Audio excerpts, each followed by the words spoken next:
there, and welcome to Near Dark Podcast, a podcast about horror movies.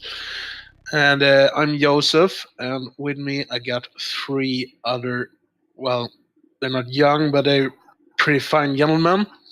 You guys want to introduce yourselves? I am pretty fine, aren't I? Well, we'll go by the list, so that would be Ugalicious. Ugalicious? Yeah, I'm Ogge and I watch, horror movies. I'm Tagger and I watch a plethora of movies, but I really enjoy horror. Yeah, and then you got me. Apparently, I'm Timmy. I'm the oldest one. You can hear it. Yeah, so basically, I watch tons of horror and all that stuff. I watch, as Tagger also said, a plethora of things, but horror is fun. We like blood. Me myself, I'm a pretty big horror buff as well, and has always been since the childhood of mine.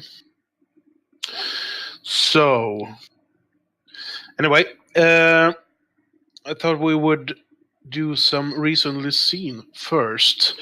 Who wants to go first? Well, you can go first because you mentioned Me? it. Yeah, Me? Yeah, Okay, yeah. all right. It's your idea. I was thinking I was gonna go last, but okay. The only things I've seen recently that's worth mentioning is Tremors, the 1990 Kevin Bacon and Fred Ward monster movie about giant underground, worms or whatever, whatever you want to call them. And I guess all of you have seen that movie and the sequels as well. No, I've only seen the first Tremors. Yeah. You watched that movie together with me, so I've seen most of them. I haven't seen them. haven't you seen the Tremors movies? Nope. Wow. Okay. Well, I guess All that's right. what we're doing later. Mm-hmm. Somebody's Yeah, gonna well, be busy. We'll probably pick them later on down the line. And the second movie, well, it's not really a horror movie, quote unquote, but Horror. Scooby Doo on Zombie Island. What? Actually, I have That's a nothing gory to one. say against that because I watched Scooby Doo and Batman just like a day or so ago. I have nothing to say against that. I'm sorry.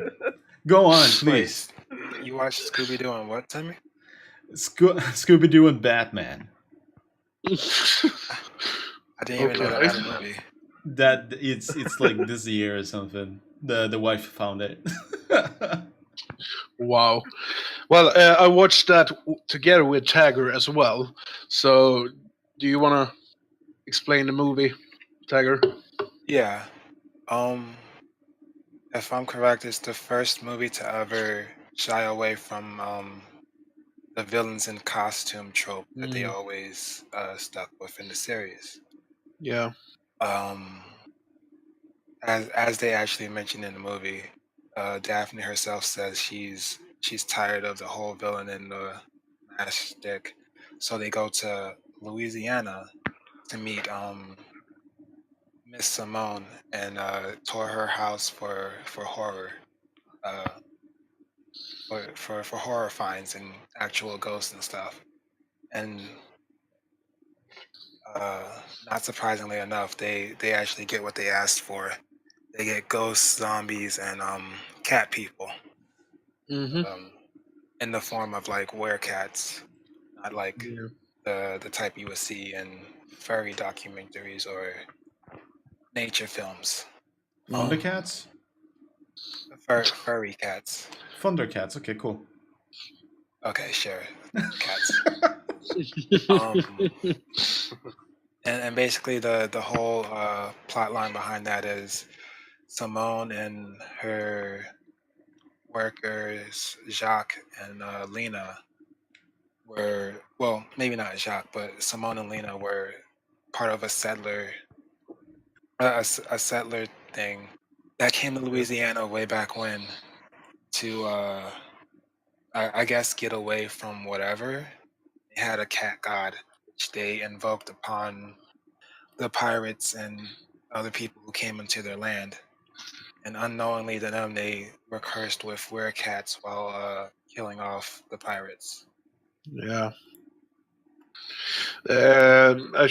Well, we should say it straight away. We will probably spoil a lot of the movies we're gonna talk about. So if you haven't watched the movies we are gonna talk about, I'd suggest that you go watch them before you listen. Honestly, all these movies are at least 20 years old. If you haven't seen them by now, you're either too young to watch movies or Yeah, you're a exactly. sad disgrace of life. Or you're me. Or you're all of the above and maybe something else. But yeah, okay. Oh yeah, so recently watched that. That's you two watched the Scooby Doo horror thing then. Yeah, and the other film that I didn't watch with Josef was Happy Death Day, and that was a I watched that on at the cinema, I should say. It was at Jesus at Halloween last year. I loved that movie. It was so great to watch a slasher movie on the big screen for the first time. You're hot to the movie. Hot to this. I liked it, but the twist ending at the end was just really, really terrible. Like, not so much the actual twist, but the person's motive behind it.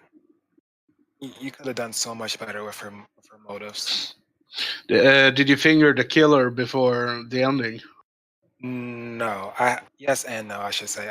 I suspected her, but then I was like, maybe not. Yeah. And after I saw the actual like slasher come after, I never knew the main character's actual name. They just called her Tree. I guess it's Trina. But yeah, I assume after the big reveal of the actual insane asylum slasher or whatever being the actor, I fooled myself into thinking it was him, and lo and behold, it was the roommate. Well, I fingered the killer about halfway through the movie. Wait a because minute. Huh? Is that the one with the girl in the sorority house? Yeah, she gets killed and she wakes up the next day. She relives the same thing over and over and over and over. Yeah, I've seen that. Yeah, exactly. Yeah, Groundhog Day, the slasher film. Yeah, I've seen that. It's not bad because like halfway through the thing, she's like, "Fuck it, I'm just gonna walk naked," and stuff like that. She does so many weird things in it. Yeah, I remember that. That wasn't too bad. No, I liked it. It was a fun little movie. I'm actually looking forward to rewatching that when it comes out on Blu-ray here in Sweden. I've even pre-ordered it. Okay. Well, I rewatched Maniac Cop. Ooh, classic. Yeah, that one is fucking good. Mm-hmm. Yeah. I haven't rewatched the sequel since I was 16, 17, something. But I rewatched the original Maniac Cop a couple of times. Bruce Campbell got the main role in that movie. Yeah. You know, Evil Dead, Ash. Yeah. Yeah, I know. The enthusiasm. Just like, yeah, know you shit people, do you? Oh, me, I guess. Mm-hmm. I watched a movie not too long ago. It's a Korean horror movie, actually, or more of a thriller horror, kind of, called Blind. So Michael Jackson. Never heard of. it's a young girl that has issues with her eyes and all that stuff. So she uses her hearing quite a bit. And one night she goes into a car because she usually goes into a taxi and she gets special service taxis and all that stuff. But she kind of got fed up getting help all the time, so she wanted to do something by herself. And she goes into this car, and there's this dude just sitting there like, "Oh, you want to go somewhere?" She's like, "Yes, please take me home." And he's like, "Okay."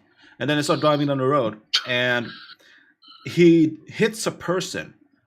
And she can hear the weight of like he says, "Oh, we just hit a reindeer or like an animal or a dog," and she's like, "That was not a dog," because she could hear the weight of the person rolling over the roof and stuff. And this dude just sticks this body inside the trunk and goes like, "Oh, party for later," you know. And it just overall, it was an interesting movie. It was an interesting take on like the whole silent killer thing. It was kind of interesting. Okay. But I never heard about it. Might be worth a watch then, sucker. From which year was it? It was fairly recent, like between 2015 to 2017. Between those two, I'm not fully sure yet, but it's fairly new. Oh, and okay. To be honest, though, like the entire genre of Asian horror movies are really underrated. Yeah, Well, they're go ahead. They're really good at those type of psychological horrors. Oh yeah, building suspense and atmosphere and shit. Yeah. Well, there are some really terrible movies as well. Yeah, but usually those are American remakes. I know. I watched a Talk Amongst Yourselves. Check. But this just becomes study hall. I Yes. don't know. 407 Dark Flight 3D. It's from Thailand. It's one of the worst movies from Asia I have ever seen. It's garbage. You garbage. What's it called again? But yeah, overall, there are some really good Asian horror movies out there, like Train to Busan and Oh, that's a good one. Holy shit. yeah, and what the fuck is it called? Shutter. That sounds familiar. Yeah, there was a remake in 2008, I think. Yeah. An American remake. And the remake is basically back-to-back remake. They've taken basically almost every scene from the original and just put in some American actors and changed the setting to Japan, I think it was, instead of Thailand, I think. I can't remember. It was so long since I watched it, but okay. But then again, like if you're thinking remakes, you have like The Ring. The Japanese Ring has more suspense and atmosphere than the American remade one, as well as Dark Waters. I never watched the remake of either The Ring or the original. No, the remakes. Oh, okay, I've seen the original movies, but I've never watched the remakes. Yeah, the remakes are just kind of more emphasized on I don't know, like jump scare factor. Like it doesn't build that much atmosphere. Yeah. It's sad. I think Dark Water is actually based on like a real event. Yeah, it is. Yeah, it is. Yeah. Eliza, she was a Canadian tourist in the USA. Who just vanished at the at a hotel. Yeah, the Cecil Hotel, I think it's called. Okay, give me a second. I'm gonna check. The Cecil Hotel. Yeah. So basically, what happens is that she goes into an elevator and she looks like she's being chased down or something, and Yeah, that's her last moments. Then they find yeah. her in a water tank in the roof because people were starting to talk about like, oh, the water's it tastes weird. Why? I don't understand. And they went into the thing and they found her dead body inside of the water tank. They don't understand how she got in there, but there she was, and that's still unsolved from what I know. But yeah, it's that's the basis of Darkwater or Her Darkwater. name was Elisa Lam. The footage from the elevator surveillance video is on YouTube if anyone wants to watch Yeah, it. like it kind of looks like she's talking to somebody or looking Yeah, at Yeah. something. she's hiding from someone. So kind of Yeah. freaky, but that is still unsolved from what I know. So Well, that happy bombshell. wow. Should we dive into the movie? Yes. Yeah. All right. So here's the trailer for Graveyard Shift.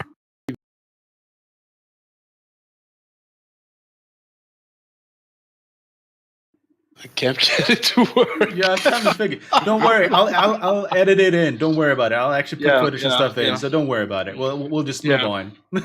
Yeah. Okay. Yeah. I don't get it why it doesn't work. Yeah, I mean, like all that stuff, I could just add in there. So just yeah. I think I know what the problem is. Hold on.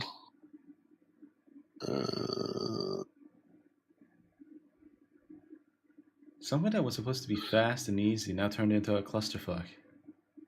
Yeah. I like it. Yeah. All right, here we go. Here's the trailer for Graveyard.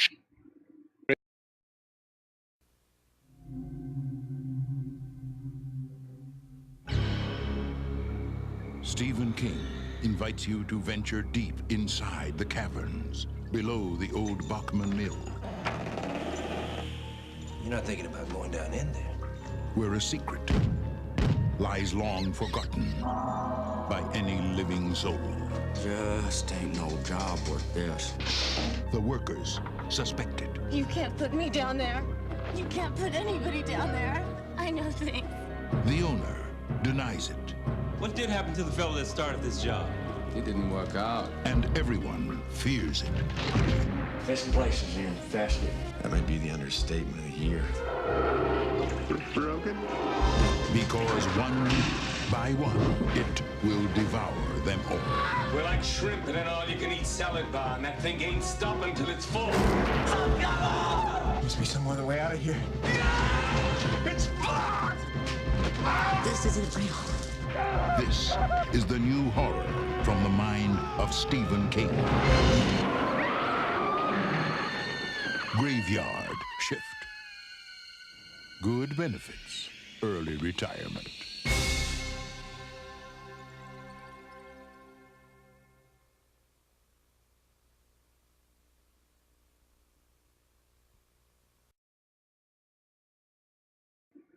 When the old textile mill Buckman Mills is reopened, several employees meet mysterious deaths. The only link between the killings is that they all occurred between the hours of 11 p.m. and 7 a.m., the graveyard shift. The sadistic mill foreman Warwick, played by Stephen Macht, has chosen newly hired drifter Jan Hall, David Andrews, to help a group clean up in the mill's rat-infested basement.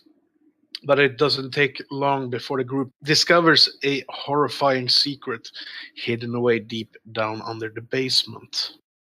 My connection to this movie goes back, I'd say, about 20 years, I think. And yeah,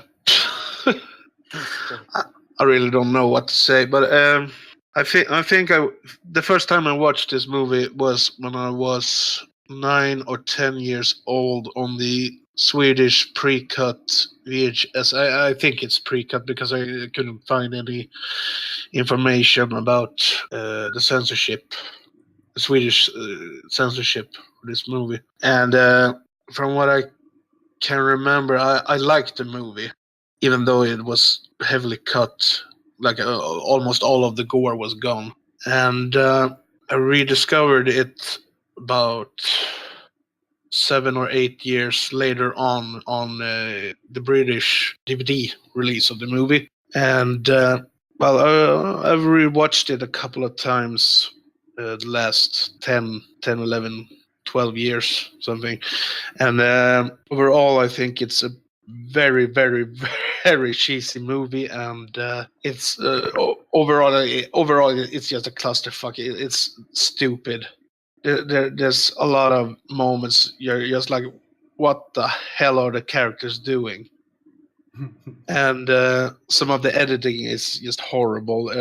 The scenes when they're under the basement, it's just they're talking about how they're gonna get out, and the characters act like they've been down there for weeks, and it just doesn't make any sense whatsoever. Yeah, like the amount of time that they spend in there is like an hour or so. Well, they've been down there for 10 minutes, and Warwick completes he just turns completely mental without any reason. He's like, it's Hall's fault that we're down here. Yeah, because he forced you to go down the steps. It just doesn't make any sense. And Warwick's final assault on this creature doesn't make any sense as well. Like, why? It's just so fucking. It's just so fucking stupid. And I love the fact that how no one seems to notice the big fat rat tail lying around, and the fact that the creature is like roaring and making noises. It's like 5 feet away from the crew, and no one notices it. They're like completely oblivious to its existence. Yeah, the presence of it. Yeah. It just doesn't make any sense whatsoever. There's tons of shit. There's tons of shit. But yeah, go on. Yeah, and fuck, I forgot to re-listen to the short story this movie is based on. But from what I can remember about the short story by Stephen King, this movie basically has almost no connections to the short story besides Warwick and Hall, and that they're in a rat-infested shithole of a mill, and like the characters that Kelly Wolf's character is in the short story. Brad Dourif's exterminator character isn't in the short story as well, and the ending of the short story and the movie is completely different. But even though it's cheesy, it's stupid, and most of the movie doesn't make any sense whatsoever, I love it. And it's just because of how ludicrous the whole movie is. But yeah, I'll turn over the word to Ogge. Oh. Yeah, I had actually seen this a long time ago. I just didn't know it at first, but I recognized like a few scenes. But I didn't remember how cheesy it was. So at first I was like, "What the?"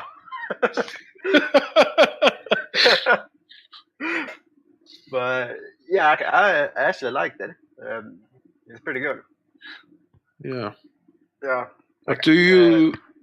I like how the monster actually looked pretty good. I think. Yeah. The special effects are excellent. Yeah. The animatronic and the what's it called? Non-CGI effects. Yeah. Can't remember what's it called now, but yeah.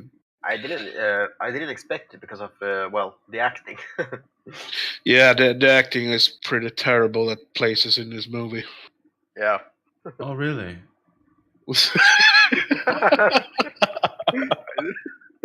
Oh really? Now okay. Oh, I'm guessing Tiger next, or? Oh, are you done? Yeah. Okay. Yeah, I'm done. All right. Okay. For now. For now, I'll be back. All right. I'll turn over the word to Tagger then. I believe my first experience seeing the movie was probably some odd months ago or so with you and your sister Josef. Yeah. I thought it was a pretty interesting movie, but yeah, like you said, the acting, not just in specific places, the acting on all fronts were pretty awful. But beside Brad Dourif, he's always awesome. I I don't know. I like the way he played his character, but I didn't think it was necessary for any any of the characters besides the ones who were in the basement being there. Like for Yeah. instance, The characters are just there to get killed. It's just body count. Cannon fodder. Yeah, cannon fodder. Excuse me. Yeah. no, I understand. It's just I don't know. Aside from that, it felt like like for instance, I think you told me this before. Between the short story and the movie, the scene with Warwick and his wife over by the car talking Yeah. or whatever. That scene wasn't in the short story. Yeah, But- that's completely for the movie. Well, she wasn't even his wife. She was his girlfriend. Like Oh, that character was also only for the movie. She isn't in the short story. yeah, like that. It feels like I understand that it was a movie and they were probably just trying to fill space, but it just felt so Yeah. forced. I guess I'd say my favorite scene would probably be Daisy May's death, just because she tripped over air, broke both her arms and legs, and then proceeded to be eaten by rats. Well done.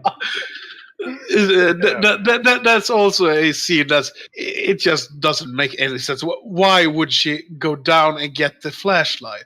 Why? Because It doesn't make any sense. And, yeah, probably. That's probably what they told her, like, when they started filming the scene. It was like, yeah, go down and get it because it's expensive. We don't have enough budget for the shit. She's like, okay, I'll go down. And then she's like, deaf. Yeah.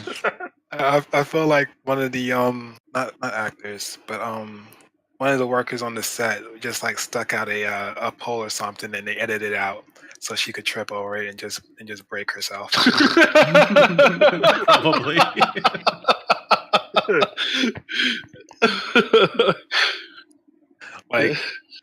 like I just don't like her as a person, so I'm a tripper.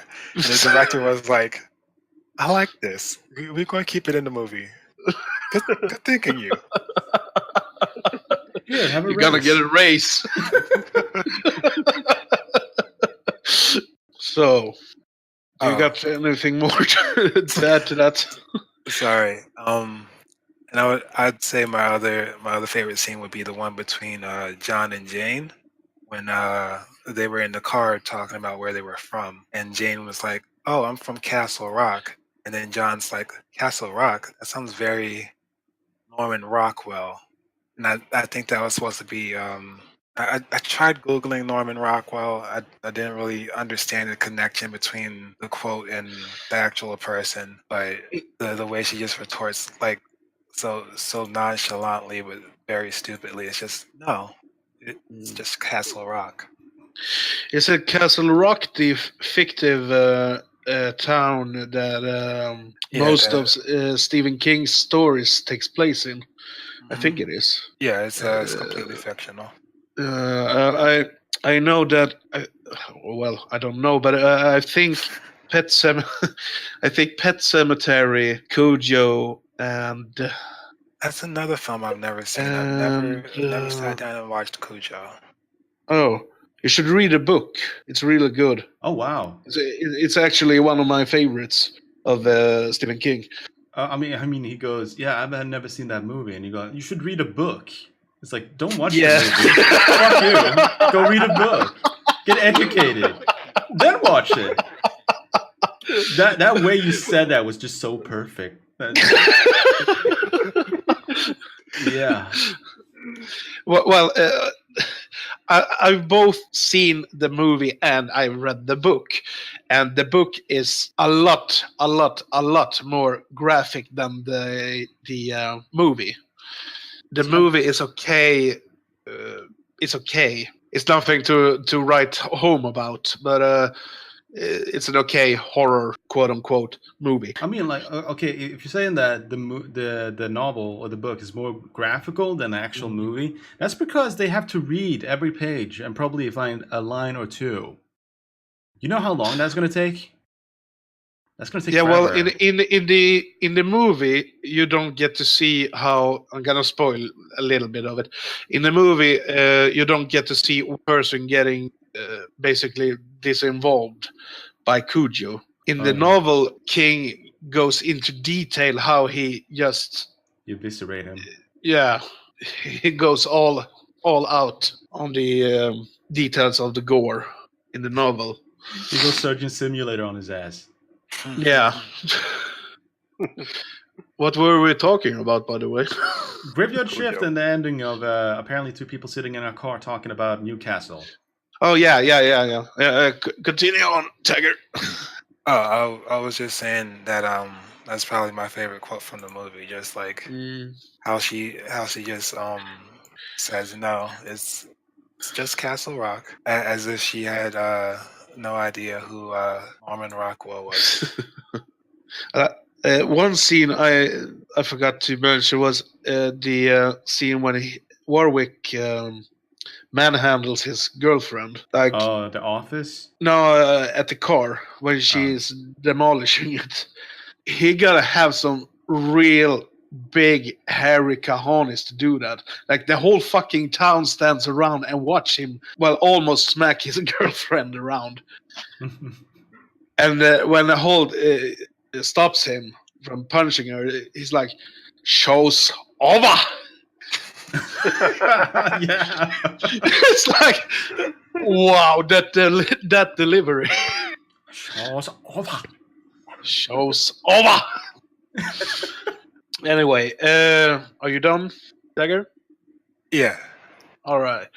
I will give Tim the word now. I'm pretty curious what he thinks about the movie, to be honest. Oh, okay. So it's my take now. Okay. Well, we'll see how this goes. So I first saw this movie in 4th grade on VHS, old style, heavily cut. Pre-cut. Yeah, heavily cut. Yeah. But I remember a lot of the scenes from it, but a lot of it, like when you compare it to the Blu-ray and stuff like that, is like they cut so much stuff out, it's not even funny. Overall, I actually wrote a few things down while I was watching it. I figured, well, you could actually use this, maybe. I noticed a few things. The machine in the basement is not strong enough to do what the stuff that it's doing. Mm-hmm. It's not built for that. But apparently, the first guy that dies in it, he has some sanity issues. He's not very sane, but he shows the class of El Ratas how things are not supposed to be done. But he ends up in the, spoiler, because this is, we're going over the movie. Yeah. So we're spoiling the movie. Basically, he goes into the machine, and when he puts the rats and stuff in, there's nothing. There's just blood. But when he goes in, there's a fucking foot going down the fucking conveyor belt. It's like, okay, hello. And the rat's like, oh, it's lunchtime. They just go fucking nuts for that. But how did the foot get there? When he got tipped into the front of it, when nothing else goes through. That doesn't make any. It's not built to do that. It does not work like that. It doesn't make any sense. No, and the location of that mill. If you look at the intro, what do you see? All over the place. You see water. You see graves. You see like all this shit. And right next to it, bam! There's the place. That's where all these people work. Right next to the graveyard. It's a real shithole of a mill. But then again, like, why is the graves and why is there a graveyard like right next to it? That doesn't make any sense. But there's no church as well. Yeah, there's just random graves in the intro, and you just see this thing just fly by, and you see like, bam, there's a fucking mill. Okay, cool. And then there was another thing. When the main character comes in, he goes into this little bar, and he's looking at a place to live and all that stuff. The first initial contact that he gets is the two women that, we're going to follow later on. But they're like, oh, he's married because of the ring. Okay, so that's the first thing they notice. But he walks past 3 dudes at a table, which we also see later on as well. But the initial thing they say is, "What's in the bag?" It's like, how's that your business? Why the fuck would you ask that from a random person? What's in the bag? Is it lotion? It's like, why would you ask that from someone that you don't even know? And then they're like just turn into actual assholes. It's like, oh, maybe it's a girl, stuff like that. Like Walrick, the accent. I just love the accent though. He's trying so hard. But it's so good though. It's like as I mentioned before, it's like a mix between Dracula and a Southern guy. It's just coming around the sun. I like it. It's pretty cool. And then so when the new dude starts working in the basement with the machine and all that stuff, why in the literal fuck does he have a slingshot on him to shoot cans at the rats? That is just Maybe he likes to play with slingshots in his past. Why would he have that with him to work though? Why would he use that to shoot beer? Not beer cans. I think it's soda cans. Like just shooting it at the rats. Pepsi diet Pepsi cans. Yeah, I mean shooting fucking diet Pepsi. I mean, of course they're not gonna go away. Because those rats need to go on a diet. Yeah, they don't fucking give a shit. They're back again. And then the exterminator, like the introduction to him, like from the first when they flood the house and flushes the rats out, and then he's like in there just holding a dead rat between his fingers, by the way, between his what is it, like the middle finger and the ring finger. He's like just holding a dead rat, like, oh, how you doing? I did not notice the rat inside of my hand that weighs more than my hand. You just like so you can nitpick all you want, but just overall, like the overall idea of the movie is fucking stupid. It is not very bright. No, it's not. That's why I love it. But it's like, just it's made to be dumb. I mean, like it's made to just be something that you watch and just have a laugh at. So I mean, in that sense, they did well, and some of the effects, they're actually pretty good. But some of them doesn't make sense. Like the foot on the conveyor belt and all that shit, because that doesn't make any sense at all. Another thing that doesn't make any sense is from where the creature comes from in the intro. Did anyone of you thought about that? Actually, no. I kind of ignored it. In the intro, just before this guy without a name falls into the shipper, or the machine, or whatever the fuck it is. From upstairs. Yeah, he comes from the stairs. Which means that he was up in the office. Yeah. Why? Shouldn't Warwick or someone whatsoever had noticed this creature if it comes from the stairs? It doesn't make any sense. Like you have that chunky assistant that runs through the office as well. Like later on when he's on the interview. Oh yeah. And she's like, "Oh no, Razor!" Running through the thing. I mean, if she's always there, like she's the, I'm guessing the HR person, so she should have seen that because she's sitting right next to the way down. Yeah, exactly. Well, the intro scene takes place during the graveyard shift, I suppose. So it could be that there were no one in the office as well. Then again, hence the name. But still, it doesn't make any sense whatsoever, and it's starting to get a bit repetitive to say that. Yeah, but like overall, it's an enjoyable movie and all that. I mean, it's not bad. I mean, also, if you guys want to rate it, I figured we could use zombies. Just like this amount of zombies. Like if you give it out of 10 zombies or 5 zombies, I don't know. Oh, considering this one, the killers are rats, we'll just say like some amount of rats out of 10. Well, finding rats is I have a zombie, so I figured that would actually save me time. But if you want to make things complicated, why not? Go for a zombie. Because it's gonna be the t-shirt one. I'd rate it 8 out of 10, I think.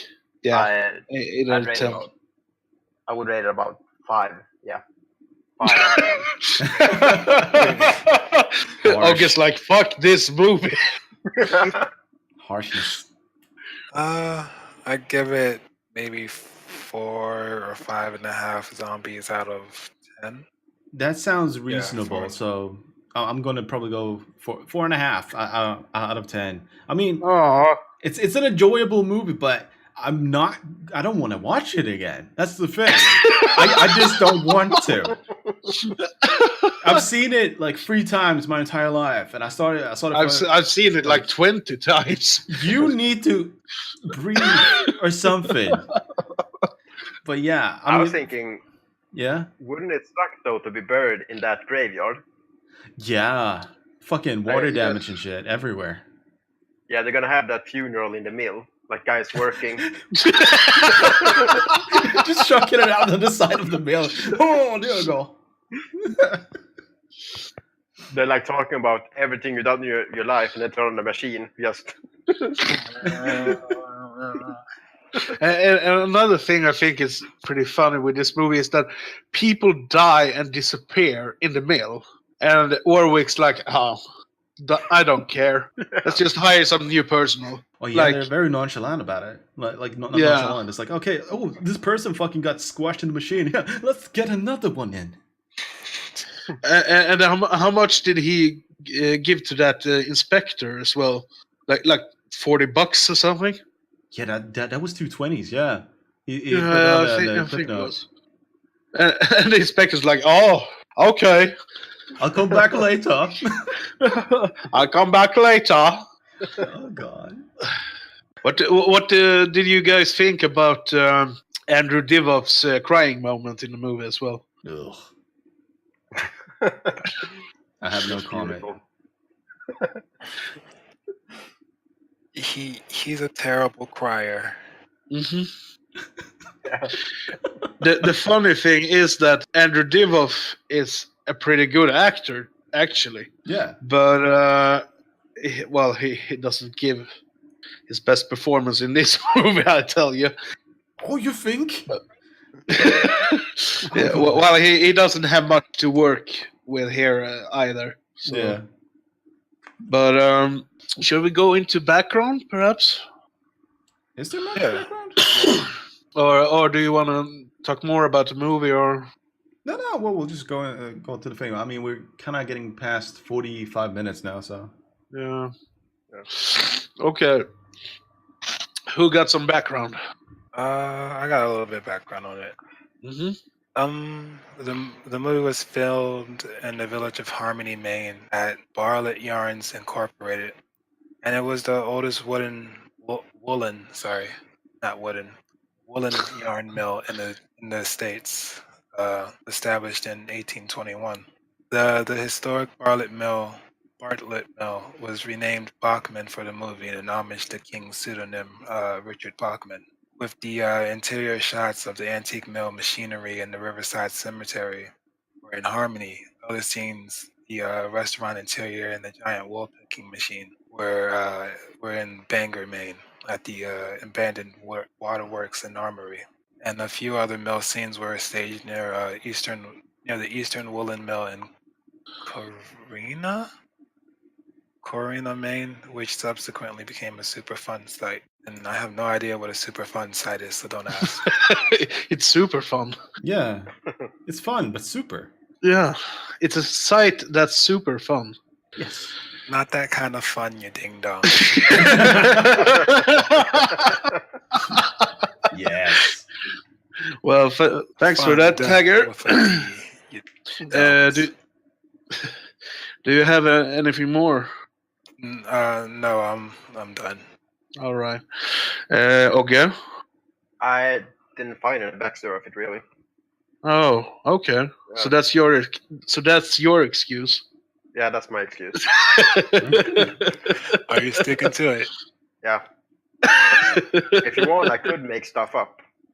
Yeah. Did you know the rat's tail was styrofoam? Tim, do you got any background information for? No, I do not. Because Okay. I got lazy. Yeah. So that's your excuse then. That is my excuse, because I'm old. How about that? Yes, you are. Yes, I am. Shut your face. So, I got a shit ton of information here.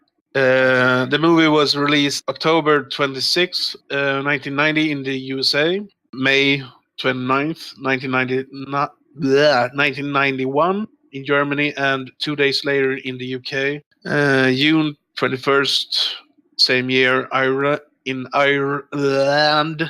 Ireland? Yeah, Ireland. Ireland. Ireland.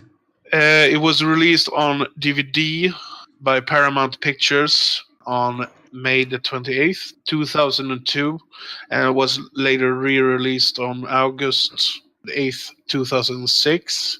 I think that both of those are out of print nowadays. It's kind of hard to get a DVD copy on this movie, I think. I can be wrong, but anyway, there are 2 Blu-ray releases of the movie from which I could find. One is a French release of the movie by the company Fusion under the title Rats, which was released on October the 3rd, 2011. It's the uncut version from what I could gather. And last year, on April 7th, some company in Spain released the movie under the title La Fosa Común. Don't know if I pronounced that right, but that release is cut with 3 minutes. Basically all of the gore, I guess. So no blood. No blood. Yeah. The Swedish title for the movie is Nattarbete, or Graveyard Shift Nattarbete, which is basically the same title 2 times. I mean, okay, like the way you emphasize on it is like you have the Graveyard Shift, and then you have it in Swedish, Nattvarden, Nattarbete. It doesn't have the same effect in a translated way. Nattarbete. The budget was $10.5 million, and the box office was $11,582,895. So it barely made back its budget. It got not really. I mean, like not according to monetary standards. Yeah, I mean, like just overall, like it actually earned more than I thought it would. The movie received poor reviews from critics. It's based on a short story of Stephen King, which we already touched upon.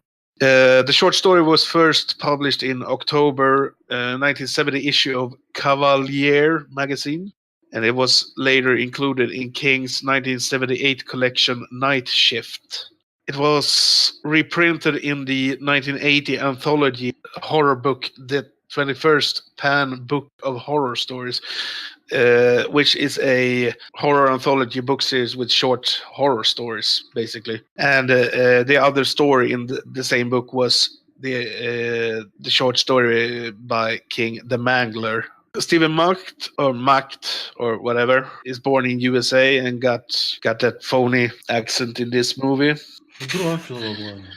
In 1992, he appeared in Amityville, It's About Time, a.k.a. Huset som Gud återglömde in Sweden. It's the 6th installment of the Amityville horror franchise. The same year, he appeared in Trancers 3, some sci-fi action series. I think I've never seen them. In 1994, he appeared in Trancers 4, Yakkov's Swords, and Trancers 5, Sudden Death. Some quality entertainment right there. Andrew Divoff appeared in the first 2 Wishmaster movies as the Djinn. Oh. He also appeared in Air Force One in 1997 with Harrison Ford. And he also appeared in Command & Conquer Red Alert 3 in 2008 and Call of Duty, Black Ops, and Black Ops 2. And he was in one of the worst remakes, quote-unquote, of Night of the Living Dead. Night of the Living Dead 3D Reanimation from 2012. That movie is fucking terrible. And Brad Dourif is, well, I guess he's most known for his role as Chucky the Evil Doll in the Child's Play movies.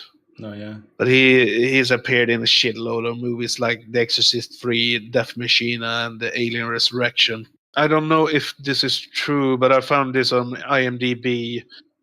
Tom Savini was attached to direct the film in the late 1980s, but pulled out due to lack of studio interest. I don't know if that's true, but it wouldn't surprise me though. I mean, considering the stuff that he's done. yeah. And this movie isn't the first movie to be called Graveyard Shift either. In 1987, I think it was a vampire movie called Graveyard Shift was released. In 1988, there was a sequel to that movie, The Understudy Graveyard Shift 2. And in 2005, there were a movie called Nochnoi Prodavets, a Russian movie. Time is fast. Yeah. It's a Russian horror comedy, I think it was, which is also Graveyard Shift. And that's what I got. That was a lot. Are we gonna round up, or? Yeah, sure. Oh, yeah, we should probably announce the next movie then. Yeah. So, Tagger. What?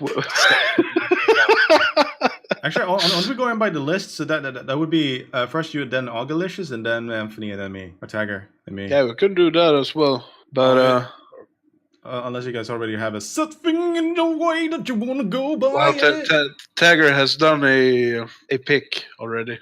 Oh, okay, we'll go. Yeah, it's better taking them. So, are we gonna round this up then? Yeah, I believe so. Which will be our next pick? Our next pick will be Dead Alive. AKA? Brain Dead from 1990. 2. Was it 92? Yeah, 1992. Oh. Goes to show how much I know. So picky. My God, so picky. Oh well. Say goodbye to the good people, and we'll see you next time then. I don't see any good people out there. We'll just do like Near Dark Podcast to bid you farewell. Until next time. Until next time.